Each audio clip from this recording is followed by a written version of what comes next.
ท่านผู้ฟังทั้งหลายวันนี้รายการเสียงธรรมกำจัดโควิดก็ได้ปิกมาออกอากาศให้ท่านผู้ฟังท่านผู้ชมได้รับฟังรับชมกันทั้งทางสถานีวิทยุ 104.50 วิทยุสาธารณะของคณะสงฆ์อำเภอเมืองเชียงใหม่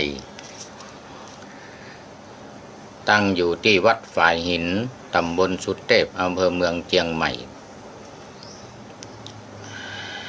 และทางเฟซเทพบุญสวัยทาง YouTube นะและวิทยุอินเทอร์เน็ตหลายแห่ง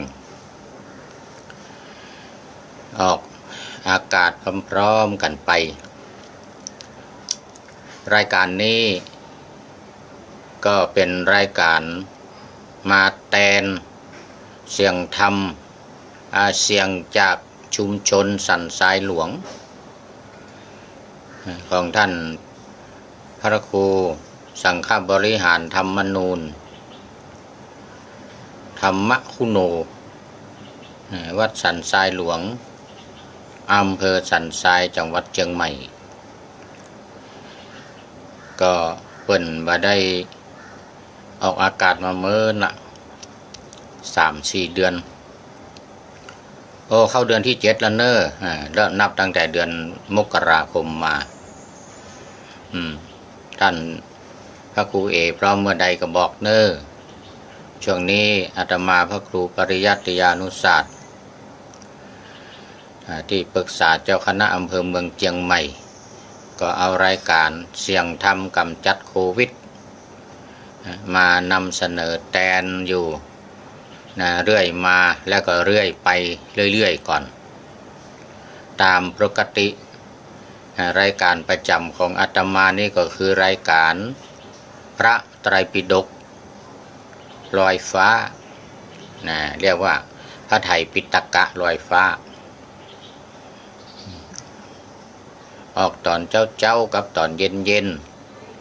ตอนนี้ก็ท่านอาจารย์ประเสริฐอาจารย์ประเสริฐนำเอาพระอภิธรรมมาออกแทนแต่รู้สึกว่าตอนนี้จะมีแต่ตอนเย็นเห็นว่าจะมีเหลือแต่ตอนเย็นว่าน่ะถ้าสุดเสียงรายการเสียงธรรมกำจัดโควิดแล้วจึงจะก้อยนำเสนอพระไตรปิฎกลอยฟ้าต่อทั้งในเวลาเจ้าเวลาเย็นแล้วก็เวลานี้ตัว8 โมงไปจนถึง8 โมงครึ่งแทนรายการเสียงจากชุมชนสันทรายหลวงจะเป็นพระไตรปิฎกลอยฟ้าหมดเลยพระอภิธรรมซึ่งอาจารย์ประเสริฐพีระวงศ์ได้นำเสนอได้มอบหมายขออาจารย์ประเสริฐนำเสนอตอนผ่านไปแล้วตอนนี้ก็หลายปริเฉดละหลายปริเฉดแล้วก็คิดว่าจะพอดีถ้าจะจบพอดีจบพระอภิธรรมคือโมดอภิธรรมปิฎกขนาดเพิ่นยังว่าโดยย่อนะเพิ่นเอาอภิธรรมมัทสังคหะอภิธรรมมัทสังคหะที่พระอนุรุทธาจารย์นำมาเขียนเป็น7 กัมปีเนี่ยนะเป็น7 กัมปีนำมาออกอากาศอยู่ตอนนี้ส่วนที่เป็นพระไตรปิฎกแท้ๆนั้นยังไม่ได้นำเสนอเตื้อว่านะเอาแบบย่อก่อนพระอนุรุทธาจารย์เพิ่นย่อมาเพิ่นย่อมาก็บ่ใจขนาดย่อแล้วก็บ่ใจน้อยๆบ่ใจน้อยๆนะก็ถ้าว่ามันจบอย่างใดก็จะเอาพระสูตรแล้วก็แต่พระวินัยก็ยังเหลืออยู่เล่มเดียวเล่มที่8ยังบ่จบดีจบไปแล้ว7 เล่ม พระวินัยนะเหลือเล่มที่8เล่มสุดท้ายก็ไม่ค่อยมีอย่างละสรุปนะเป็นเล่มสรุปละจะได้เอามาต่อในพระอภิธรรมที่อาจารย์ประเสริฐคัมภีรวงศ์กำลังออกอากาศอยู่ขณะนี้ท่านผู้ฟังที่ติดตามรายการพระไตรปิฎกลอยฟ้าเราขอเชิญเข้าไปเหมือนเดิมเวลาเดิมแต่ว่าเป็นช่วงของพระอภิธรรมซึ่งอาจารย์ประเสริฐเพิ่นเรียกว่าเรียนอภิธรรมตามพระไตรปิฎกเนี่ยนะเรียนอภิธรรมตามคัมภีร์หรือตามพระไตรปิฎกสักอย่างหนึ่งเนี่ยนะวันนี้ก็เข้ามาสู่สถานการณ์โควิด-62 ตามปกติซึ่งก็ก่อนจะเข้าสู่ธรรมะที่จะนำมากำจัดนั่นก็จะได้อู้ถึงสถานการณ์ต่างๆแต่บางวันก็มามีเวลามาได้เปิดดูแต่วันนี้มีละนะวันนี้มีละเป็นของตะวาวันที่22วันที่22สถานการณ์ในประเทศไทยบวกคือเพิ่มเข้ามาติดเชื้อแหม6 คนตะวานี้พบปะคนติดเชื้อแหม6 คนแต่บ่ใช่คนอยู่ในเมืองไทยบ่ใช่อยู่ในประเทศไทยเป็นคนไทยแต่ว่ามาจากอียิปต์นะมาจากประเทศอียิปต์ที่ทหารมายุ่งวันนั้นน่ะที่ทหารเอามาปล่อยในประเทศอียิปต์4 รายเนอะแล้วก็จากอเมริกา1 รายหมายถึงว่าที่พลิกมาเนอะคนไทยที่พลิกมาจากอเมริกาพลิกมาจากอียิปต์แถม1 รายจดบัตรตัน รู้สึกว่าจะเป็นจากทางยุโรปเหมือนกันนะจากทางยุโรปแต่ว่าไม่รู้ประเทศใด6 รายเพิ่มขึ้นสถิติการติดเชื้อในประเทศไทยก็เลยเพิ่มขึ้นเป็น 3,261 3,261 คนรักษาหายไปแล้ว 3,105 คนสถิติของการเสียชีวิตหรือการตายก็ยังเหมือนเดิมคือ58ยังไม่มีภัยตายเพิ่มเติมก็ถือว่าดีใจได้แต่สถานการณ์โลกนี่น่าเป็นห่วงซึ่งมันเพิ่มขึ้นแล้วตอนนี้15 ล้านกว่าแล้ว15 ล้านกว่าของแต่วันซืนซึ่งออกอากาศแต่ว่าก็คือแค่14,852,700แต่ว่ามาตะวาเนี่ยมาตะวานี่มีข่าวเพิ่มเติมออกเจ้าวันนี้ว่า15 ล้านแต่ยังบ่ฮู้ยังบ่หันตัวกลุ่มๆเด้อแต่มีข่าวออกมาแล้วว่าขึ้นถึง15 ล้านแล้วนี่ก็ถือว่าอาการหนักถือว่าอาการหนักทั่วโลกแล้วก็ที่สำคัญก็คือประธานาธิบดีบราซิลติดโควิดคนที่ว่าไข้หวัดธรรมดานั่นแหละไข้หวัดธรรมดายังเหลือประธานาธิบดีทรัมป์ของอเมริกายังไม่ได้ข่าวติดเด้ออันนี้ก็บ่ตืดปากมายอมตืดปากว่าเป็นไข้หวัดธรรมดารักษาหายบ่ต้องกลัวตอนนี้ตรวจไปครั้งที่3ประธานาธิบดีของบราซิลซึ่งมาเป็นอันดับ2เนี่ย1อเมริกา2บราซิลมาเป็นอันดับ2แต่ว่าประธานาธิบดีโดนแล้วเป็นหวัดแล้วก็ไปตรวจปรากฏว่าเป็นโควิดเพราะว่าไปไหนบ่ตืดปากตืดหน้าตืดดังไปอู้กับคนนั้นคนนี้ไปหั่นมานี่บอกว่าบ่ต้องกลัวบ่ต้องใส่จนศาลบังคับขนาดศาลออกกฎหมายมาบังคับปรับประมาณ500 บาทแล้วเนี่ยคิดเป็นเงินไทยนะยังยอมปรับประธานาธิบดีบราซิลยอมปรับโดนแล้วกับนี่ตรวจ3 เตื้อครั้งที่3นี่ก็อาการก็ยังบรรทุเราเบาบางลงเตื้อประธานาธิบดี บอดีบราซิลเนอะเนี่ยมาทำตามมาเชื่อเนี่ยนะมาเชื่อทั่วโลกเปิ้นว่าเป็นโควิดเป็นโคโรนาไปทางอเมริกายุโรปก็เป็นแถมสายพันธุ์หนึ่งอยู่จีนไทยเวียดนามเขมรลาวเป็นสายพันธุ์ที่อ่อนอย่างนี้นะตามที่หมอเพิ่นว่ามานะตามที่หมอเพิ่นว่ามาแต่ปรากฏว่าแถวยุโรปอเมริกาแล้วก็เซาท์แอฟริกาตอนนี้หนักเนอะเซาท์แอฟริกาเปรูก็ถูกขนาดนักเปรูตัวขึ้นมาเป็นอันดับแต่ว่าเป็นอันดับ3นะวันนี้รัสเซียแซงขึ้นมาทำแล้ว รัสเซียเป็นอันดับ3ประเดี๋ยวนี้มันต้องแบ่งเป็น2ฝ่ายเนอะ1 ถึง 5นี่ฝ่ายที่ติดเชื้อนัก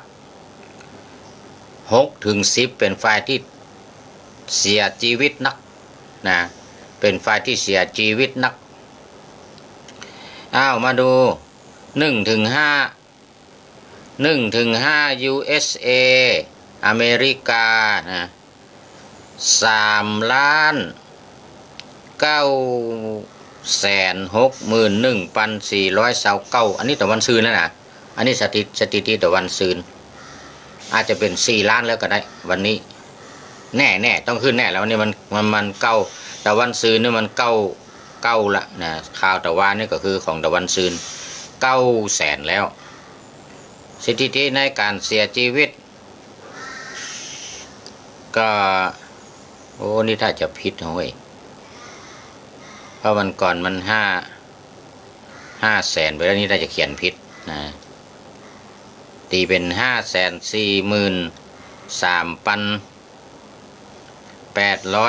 543,814ก็แล้วกันเนาะนี่เขียนเป็นเลข100,000นี่เหมือนใจแล้วเพราะว่ามันก่อนมันขึ้นไป500,000แล้ว นะบราซิลมาอันดับ2ก็คือ2,121,645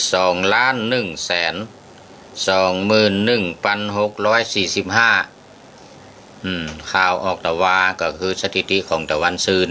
นะรัสเซียก็1,154,913อันนี้รัสเซียมาเป็นอันดับ3อันนี้ติดเนอะแล้วก็ฝ่ายที่ติดแถมอันดับ4ก็คืออินเดีย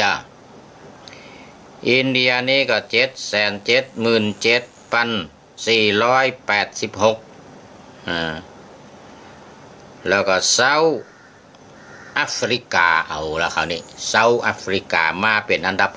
5ติดเชื้อโรคในขณะนี้373,678ไม่ใช่ธรรมดาอันนี้เป็นฝ่ายติดเชื้อนักแต่ว่าเสียชีวิตน้อยเสียชีวิตนักก็คือแค่ USA นะอเมริกานี่นักเดี๋ยวเพิ่นเสียชีวิตก่อนนักมาดูบราซิลเสียชีวิตไป 8,251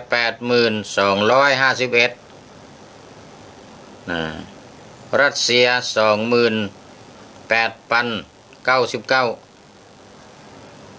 อินเดีย12,421แล้วก็เซาท์แอฟริกา 5,173 อันนี้เสียชีวิตน้อย5อันดับแรกมาดู6อันดับหลัง6 7 8 9 10 6 7 8 9 10นี้เสียชีวิตนักแต่ว่าติดเชื้อน้อยนี่มันกลับกัน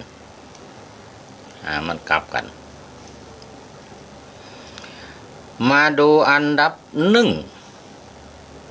UK ประเทศสหราชอาณาจักรหรือประเทศอังกฤษอันดับ1อันดับ1รองอันดับ1นี่หมายถึงว่ารองจากอเมริกานะรองจากอเมริกา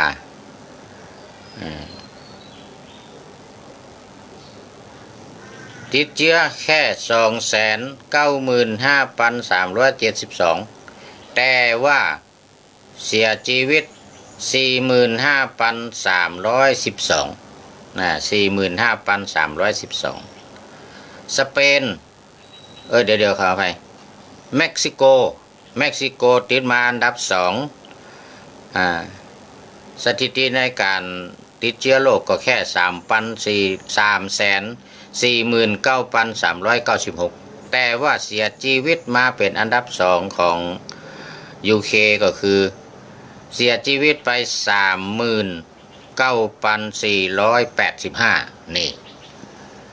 ชนิดที่ลองลงไปจากเม็กซิโกก็คือสเปนนี่สถิติในการติดเชื้อแค่ 3,11,916 แต่เสียชีวิต 28,422 ก็ลองมาจากเม็กซิโก 30,000 เนาะUK 40,000 อันนี้คือฟังกันเสียชีวิตอันที่6นี่ก็นักเดือ5432 ก็คือสถิติการติดเชื้อ มันต้องว่าผิดอยู่เลยล่ะ 357,681 ท่านผู้ฟังคงจะอ่านละสถิติของทั้งโลกเนาะแล้วก็มาเสียชีวิต13,384 อันนี้ก็เป็นอันดับ4รองลงมาจาก UK จากเม็กซิโกสเปนแล้วก็เปรูทีนี้ต่อจากเปรูมาก็คืออันดับ10ก็คือชิลีนี่ติดเชื้อ3,333,623เฮ้ย29 คน29 คนแต่ว่าเสียชีวิตไป88,633 อันนี้ลองลงมาแล้วน้อยลงมาสรุปแล้วว่าเป็น2ฝั่งอาการยังหนักแล้วก็ที่ข่าวที่ออกมาจากวันก่อนนั้นออสเตรเลียเนาะทวีปออสเตรเลียโดนรอบ2แต่ว่าตอนนี้ญี่ปุ่นโดนรอบ2ญี่ปุ่นโดนรอบ2แต่นี้อาการหนักในประเทศญี่ปุ่นต้องล็อกดาวน์ปิดบ้านปิดเมืองกันขนาดหนักญี่ปุ่นโดนรอบ2ละจีนโดนรอบ2มาแล้วยังติดต่อกันปัจจุบันนี้ยังต้องปิดเมืองอยู่จนถึงปัจจุบันอันนี้จีนอินเดียนี่มันมีรอบ2มีและรอบ1มาจนถึงปัจจุบัน ยังไม่หยุดไปเตื้ออเมริกาก็เหมือนเดียวกันบราซิลก็เหมือนเดียวกันยังมีรอบ2แต่หมู่นี้มีรอบ2แต่ว่าต่อเนื่องกันมาเรื่อยๆเปรูเม็กซิโกชิลีสเปน UK เนี่ยรัสเซียอิตาลีอิตาลีนี่โยออกไปหลังไปละอิตาลีออกหลังไปละยังมาโดนรอบ2เตื้อหมู่นี้แล้วในประเทศไทยของเฮานี่ก็มีประกาศว่ารอบ2มาแน่นอนในฤดูหนาวในช่วงฤดูหนาวที่จะมาถึงคือประมาณเดือนพฤศจิกาธันวาอันนี้คุณหมอเพิ่นประกาศไว้เลยต้องช่วงนี้เปิดสถานต่างๆเปิดสนามมวยเปิดพับครับในบาร์อาบอบนวดอะไรอย่างต่างๆเปิดละแต่ว่ารักษามาตรฐานการป้องกันรักษามาตรฐานการป้องกันก็คือว่าอยู่ห่างกันความจริงแล้วมันก็เปลี่ยนไปบ่ได้ยิ่งหมู่อาบอบนวดในครับในบาร์มันก็ต้องอยู่ด้วยกันซึ่งมันจะส่งผลพวกเนี้ยมาเดียวเนี้ยมันจะส่งผลไปปลายปีคือประมาทปล่อยให้ไปด้วยกันอยู่ด้วยกัน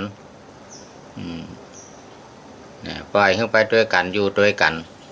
เราจะสังเกตหันหมู่ประท้วงนี่เพิ่นยังดีหมู่ประท้วงเพิ่นยังอยู่ห่างกันอยู่ห่างกันเป็นว่าแต่ว่าที่ได้ข่าวมาหน้าตำนี้ก็คือฝ่ายรัฐบาลเนาะว่าเป็นนักเดียวก็จะเป็นการแตกแยกนะมั้งบอกว่าจะไปสถานทูตอเมริกาก็อยู่ติดกันบ่ทิ้งระยะห่างปากก็บ่ตึดนะปากก็บ่ตึดเป็นต้นเป็นต้นก็แล้วกัน เป็นต้นก็แล้วกันคือประมาทนะมาทำตามธรรมมามีธรรมะมามีวินัยประมาทอันนี้ละที่คุณหมอเปิ้นมาออกมาประกาศว่าเตรียมรับมาเดี๋ยวนี้เอาหมูว่ามันจะฟักตัวอยู่กับไผที่ในอย่างใดนักน้อยอย่างใดเพราะมันยังแบบพากฏอาการเตื้อมันยังมาหนาวเตื้ออีเด้ออ้วยง่ายมันยังมาหนาวมาเดี๋ยวนี้มันยังร้อนอยู่ขนาดฝนตกยังร้อนอบร้อนอ่วมมันแสดงตัวบ่ได้มาออกอาการเพราะฉะนั้นถ้าประมาทลดกาดบัดตืดปากตืดหูดังแน่นอนมันจะส่งผลไปแถม2-3 เดือนตั้งหน้าพฤศจิกาธันวาที่มันจะหนาวนี่ละมันจะชอบอากาศหนาวนี่ละนี่นะอันนี้หมอเพิ่นประกาศเนาะมันถึงชอบอากาศหนาวเนอะมันชอบอากาศหนาวก่อนปลายหนาวไปตุลาไปนี่ก็เตรียมตัวเด้ออีน่ะเพิ่นว่าอีน่ะคุณหมอเพิ่นว่าอย่างนี้รอบ2จะต้องมาแน่ประเทศไทยรอบ2ต้องมาแน่เพราะฉะนั้นช่วงนี้ต้องขอความร่วมมือถึงแม้ว่าจะเปิดผ่อนปรนสถานที่ต่างๆเพราะถือว่ามันบ่มีการเสียชีวิตเพิ่มเติมมาหลายเดือนแล้วก็การติดเชื้อใหม่ก็เพิ่มวันละเล็กละน้อยบางวันก็มีบางวันก็คน2 คนอย่างตะวันซื้อนี่นักน้อย6 คนนี่นะแต่ก็ยังบ่ประมาทยังบ่ฮื้อประมาทเนี่ยอันนี้ก็คือหัวใจหัวข้อของธรรมะที่อาตมานำเสนอมาโดยตลอด6-7 เดือนเข้ามาแล้วนะ6-7 เดือนเข้ามาหลายร้อยหัวข้อแล้ว ซึ่งมันมีนัก84,000 ข้อบาท่ากัวหมดโควิดไปแล้วนี่ธรรมะก็ยังหมดเด้อ หมดโควิดไปแล้วนี่นะธรรมะยังหมดเด้อเนอท่านเจ้าพระคุณสมเด็จก็ได้เป็นห่วงได้มอบมา8 วิธีที่จะดับโควิดถึงแม้ว่าเพิ่นจะไม่ได้บอกว่าดับโควิดหรือกำจัดโควิดก็ตาม8 วิธีของเจ้าพระคุณสมเด็จนี่ก็ดับโควิดไปในตัวนั่นเองแต่ว่าก่อนจะมาถึง8 วิธีนี้จะขอย้ำแต่ว่าแถมกรรมยังบ่ได้ย้ำเพิ่มเติมก็คือปาฏิหาริย์3 อย่างและได้บอกไว้ว่าพุทธเจ้าทรงสรรเสริญยกย่องอนุสาสนีปาฏิหาริย์ส่วนอิทธิปาฏิหาริย์ที่ว่ามีฤทธิ์มีเดชนั้นก็ยังบ่เท่าใดมีแต่ว่ามันยังบ่สามารถที่จะมากำจัดปัดเป่าในเรื่องของโควิดนี้ได้สักเท่าใดยังไม่ให้ไปใจว่าไอ้เด้อยังไม่ให้ไปใจดักเดาใจก็เหมือนกันอาเทศนาปาฏิหาริย์แต่ว่าขอมาเน้นย้ำเรื่องอนุสาสนีธรรมกรรมปาฏิหาริย์เกิดจากคำสอนก็คือธรรมะนี่แหละที่เอามาสอนนี้มันจะมีปาฏิหาริย์แน่นอน Amazing แน่นอนถ้าปฏิบัติเนี่ย นะถ้าปฏิบัติตามต้องย้ำให้ปฏิบัติตามสติปัฏฐานสี่ทั้ง4อย่างโดยเฉพาะในธรรมานุปัสสนาข้อที่4นั้นมีหัวข้อย่อยเยอะแยะเป็นร้อยที่ว่าไปเฉพาะสมถะและวิปัสสนาก็113ข้อนี่ขอมาเน้นตรงนี้เน้นตัดกรรมสอนก็คือเน้นตัดธรรมะคือนำธรรมะไปปฏิบัตินี้เองนะขอให้ดูตัวอย่างที่มันยอมทำตามธรรมะประธานาธิบดีบราซิลว่าเดียวนี้อาการหนักแล้วเพิ่นตรวจในครั้งที่3ก็ยังบ่อาการยังบ่ดีลงประธานาธิบดีบราซิลที่บอกว่าเป็น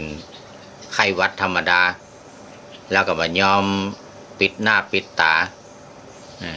ทั้งที่ประชาชนทั้งหลายออกปิดหน้าปิดตาปิดจมูกใส่เฟสชิลด์แต่ประธานาธิบดีทรัมป์กับประธานาธิบดีกับบราซิลเนี่ยนึกชื่อมาออกจำชื่อมาได้ดีตอนนี้เป็นอาการหนักละเป็นโควิดอาการหนักเพราะนั้นก็ขอย้ำในเรื่องของ